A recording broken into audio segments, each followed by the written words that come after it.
Hello everyone, GoldenNova here. Last time we covered all the cards that Rush Duel made for the Cyber Dragon archetype. Sadly, there weren't any Cyber Dark cards to be jealous over, but the available Cyber Dragon cards were pretty killer. Though, I mean, Cyber Dragons were already good. Even outside the context of the original changing the game, Cyber Dragon as an archetype has had some moderate success over the years. Either as the poster child for how big negation-oriented boss monsters would be thanks to Cyber Dragon Infinity, or as a damaged-focused rushdown deck all its own. Basically, it didn't need to be ported over to another game to prove that it could shine in the right light, but there is another archetype that could really use that second chance. Ancient Gear has been around since the days of GX, and they just can't seem to catch a break. Heck, they've recently got a new wave of support, and that still didn't do anything to make them competitively relevant, even at the rogue level. But I mean, how the heck do you win when other decks out here are special summoning their key monsters like it's going out of style? While the card our entire deck is based around can't be special summoned and requires 2 tributes. That's 3 total normal summons. Where in the heck are we gonna get that many? Welcome to Rush Duel, Ancient Gears Explained.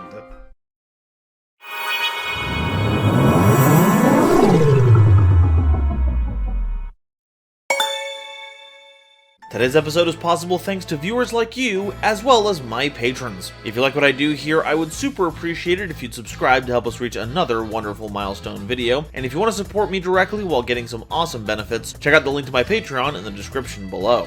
So, what's the deal with Ancient Gears in Rush Duel? Well, you might remember from the video we made about them a while ago that they're all Earth Attribute Machine type monsters, and they're so old that most spell and trap cards aren't compatible with them, as your opponent can't activate them in response to their attacks. Or is it supposed to be that you're imposing their rusted mechanics onto those cards, thus rendering them unusable? The flavor on this is a little muddy. The important thing to keep in mind is that for all of those that used to do that in core Yu-Gi-Oh!, the Rush ones only stop your opponent from activating trap cards in response to your attacks, which sounds like a bit of a downgrade on the surface, but because Rush Duels can't comprehend the idea of a quick play spell card, it basically does what it always has, though that doesn't mean you can operate them in the same ways you did in the core game, since a lot of changes had to be done to accommodate how Rush works. So let's go over the familiar cards and how they work in Rush before moving on to the new originals. Ancient Gear Hunting Hound is probably the strangest one here, at least to me, because it's not an import of an old Yu-Gi-Oh card, but rather an Arc V era one. This version lacks the trap card freezing effect on attack, and instead of burning for 600 damage when normal summoned, that's tied to its fusion effect, which you can only use if your opponent has a monster on their field, and you have another face-up Earth Attribute Machine type monster on your field during the turn this card was normal summoned. When you use the effect, you burn your opponent for that 600, then you can fusion summon any Earth Attribute Machine type monster whose attack equals its own defense by sending effect monsters from your hand and or field to the grave as material. It has to get that specific because cards don't refer to archetypal names in this version of the game. We'll check in on all the stuff this can summon later on. But despite the big block of text, this old dog didn't really learn any new tricks. Ancient Gear Soldier is practically unchanged from the base version, same with Ancient Gear Beast, thank you for keeping things simple folks. Ancient Gear Golem is pretty close to the original design, it's got the back row freezing effect, it can't be special summoned, and it still deals piercing battle damage. The big thing to keep in mind here, though, is that it's a legend card, so not only are you restricted to a single copy of it in your deck, you can't run any other legend monsters either, so that's a bit rough. Ancient Gear Megaton Golem probably has the most changes to make it work. It no longer takes 3 Ancient Gear monsters as material. It takes 3 Earth Attribute Machine type monsters whose original attack equals their own defense, which is a consistent feature of the Ancient Gear monsters. It doesn't float like original Megaton does, and the way it calculates the multiple attacks is different. Instead of checking for the number of Ancient Gear Golems and or Ancient Gear Golem Ultimate Pounds used, it checks for the number of level 8 monsters used for its fusion summon, but it can only make up to 2 attacks. So the intended line of play appears to be using Hunting Hound, fusing together a level 8 monster on your board since you'll need to have one to even activate the effect, and a level 8 in hand.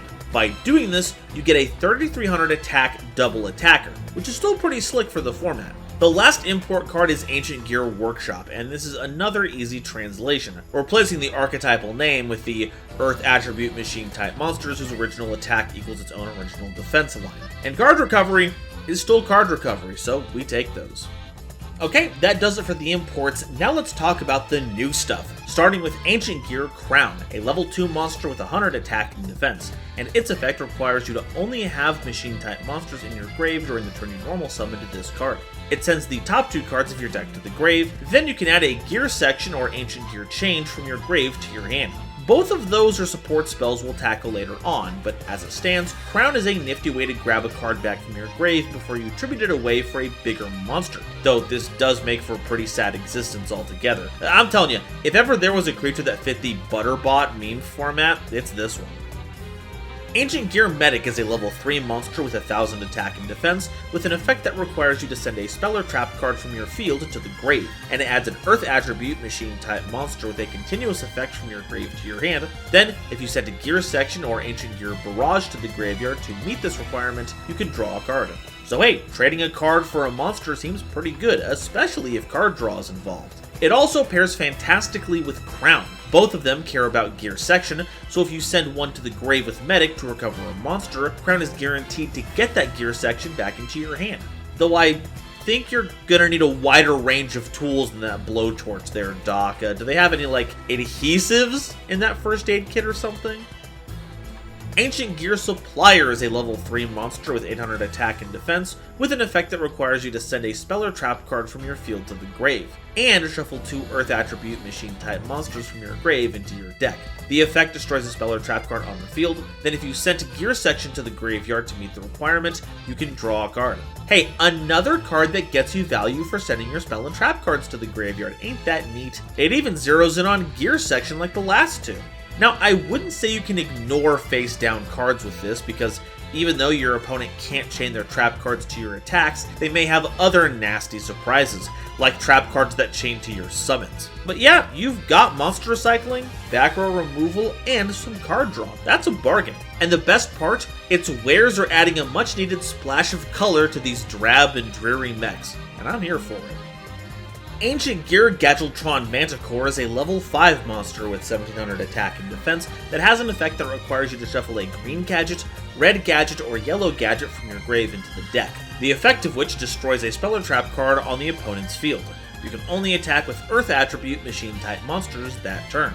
Damn, we are all in on back row hate in this archetype, huh? Your opponent can't respond with trap cards, this is the second back row removal piece that we've seen, but I've got to address the elephant in the room. Yes, gadgets are in Rush Duel, the infinite advantage loop tied in with the infinite summon mechanic. What could possibly go wrong? Thankfully, not at all. Instead of getting their corresponding gadget from the deck, they instead grab them back from the grave, with the added caveat that they restrict you from activating additional copies of that same gadget that turn. So if you recover a card with green gadget, you can't do so again until your next turn, even if you get another copy, helping to prevent a kind of infinite-esque tribute fodder loop. But that doesn't stop you from having a lot of that fodder once you find enough pieces. This does mean, though, that effectively, you can turn any one gadget into 3 pieces of tribute fodder, and you can do it all again next turn.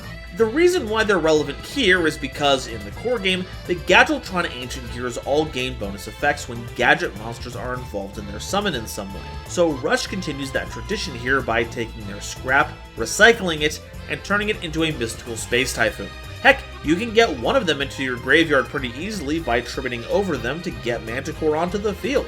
You know, these systems may be old, but they're strangely efficient sometimes. I'm starting to think that these gears aren't ancient at all.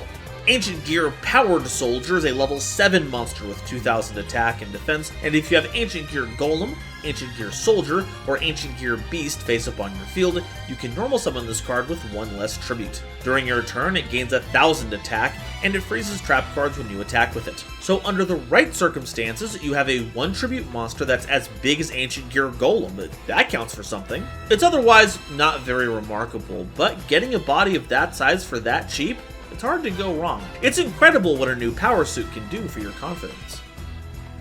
Ancient Gear Gadgetron Bana is a level 8 monster with 2500 attack and defense. It freezes trap cards when it attacks, and if red, green, or yellow gadget are in your grave, it gains 300 attack and it can't be destroyed by card effects. That's right, All card effects that involve destruction just bounce right off it. That rules. There's not a lot of other forms of removal out there, so the opponent will have to either summon out a big monster, which honestly isn't that outrageous in this game, or find a way to lower the attack stat of this monster. But it's better than not having the protection at all, because now a random trap card can't just ruin your day and leave your board wide open. But honestly, the thing that gets me is that I didn't know that Amethyst Bayanas were a kind of mythological creature that existed until we did our video on Heraldic Beasts. And now they're coming up here in Ancient Gears? What is happening?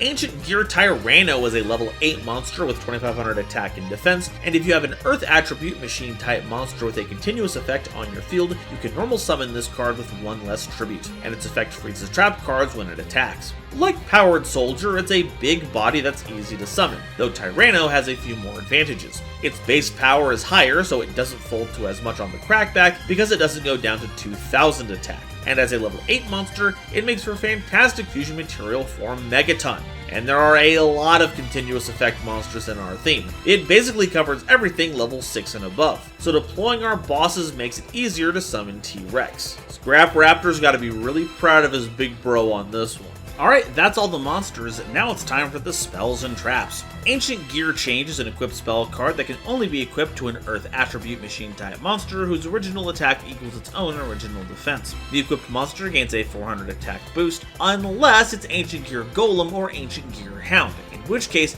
it gains an additional 600 boost on top of that, making for a cool 1000 total increase. So yeah, a modest boost for everything unless you're part of the special club. Hound becomes the size of Golem, and Golem can go toe-to-toe with some maximum monsters. See, that's why you take your Ancient Gears to get changed every 3 months. Keeping up on the maintenance will help them run like they're brand new.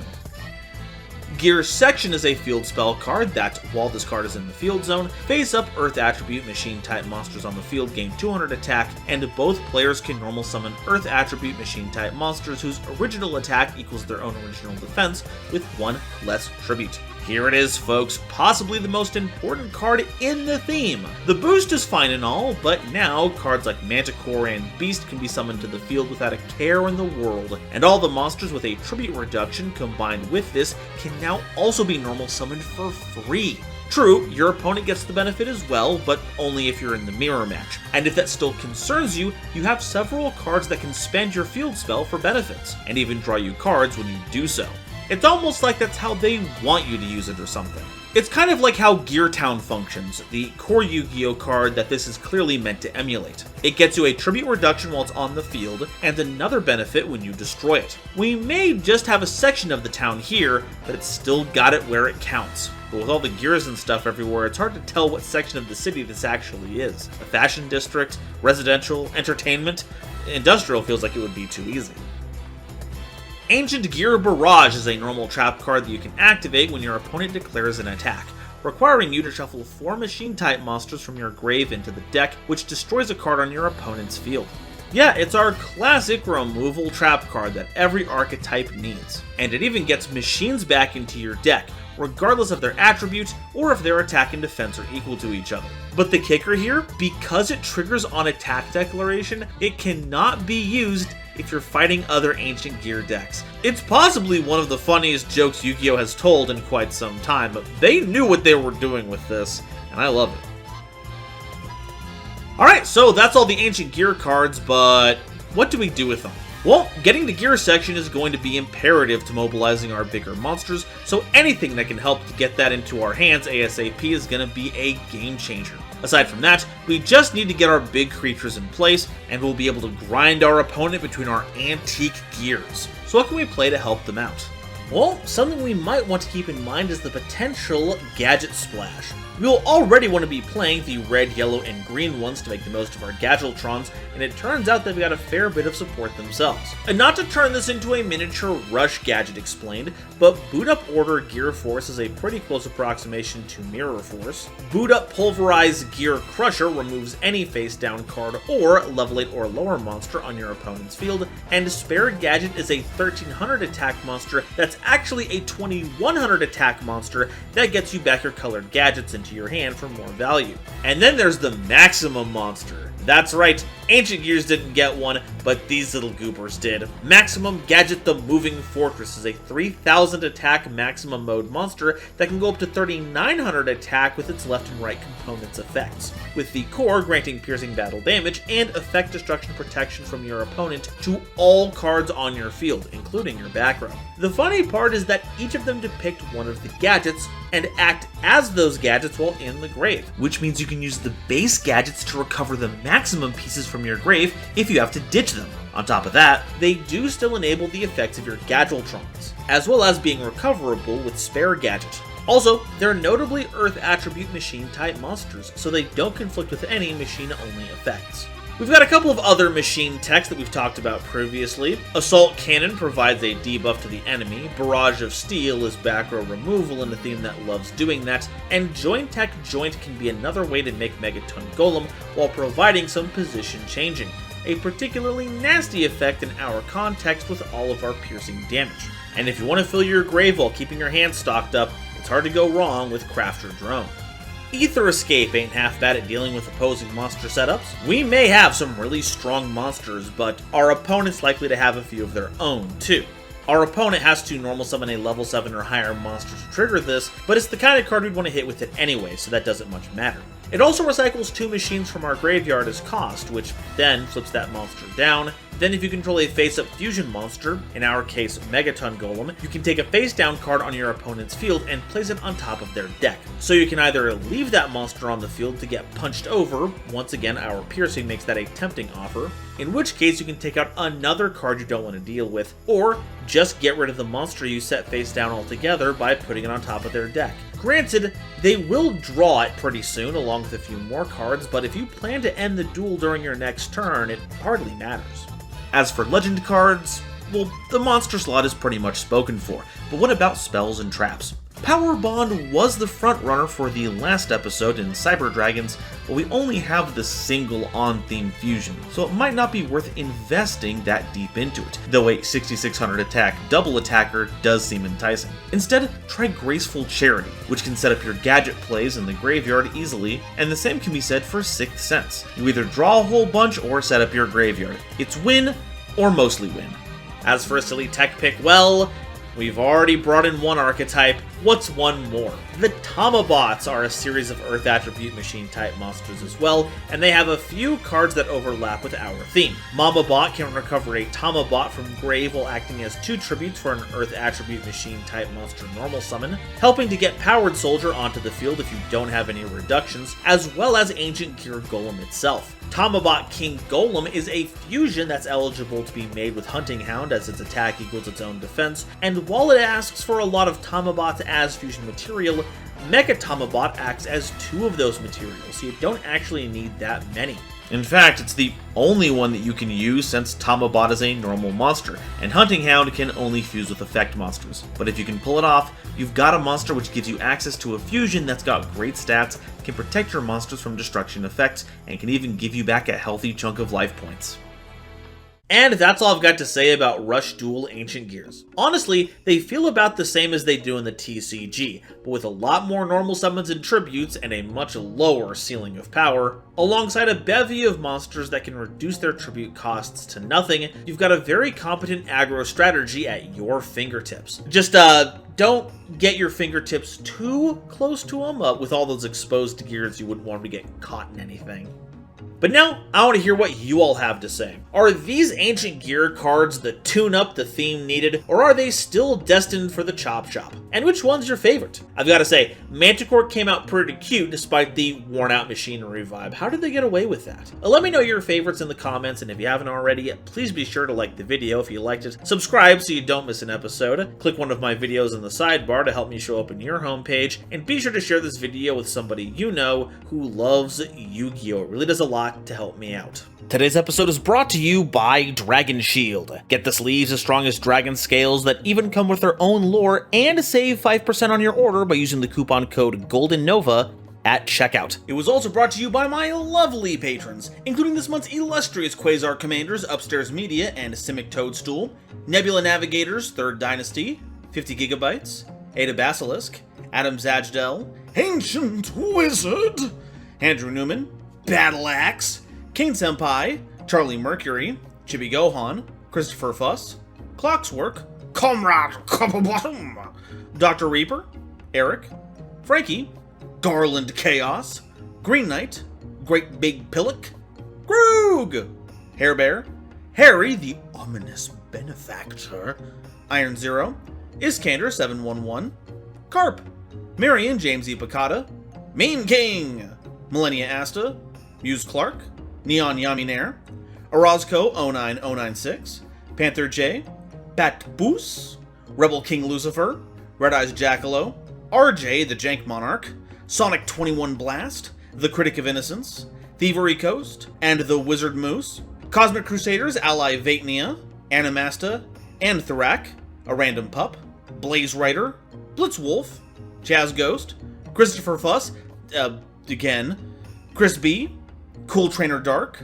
Divine Dragon Felgrind 4123, Dr. Reaper RIP, again, Eki Bullock, Eva Padilla, Herbal D, Inblink, Kale the Dragon, Lobomaru 02, Manga Pages, Martin Moore 2468, Natiel Lee Alexander, Nitromo, Not Al Gore, Nyx, Obsidian, Pombo, Rhyme Kairos, Shizuka Nijimura, Sir Knight JCB, Sphelia, Stephen Huntsman, Stephen Williamson, The Legendary Raven, The Phantom Knights of Shitted Pants, The Queen of Time, The Gene, Tiger X2476, Tristan O'Meara and Zaldreka, as well as the lovely Starlight Explorers you see on screen now. If you'd like to help me in my journey to cover all of Yu-Gi-Oh's archetypes, get my videos early, be a part of these credits and other awesome perks, it would mean the world to me if you would check out the link to my Patreon down in the description, or consider joining as a YouTube member. And if you'd like to see what Ancient Gears can do in the core game, check out this video where I cover them with a special guest. Thank you all so much for watching, and I'll see you next time. Bye-bye.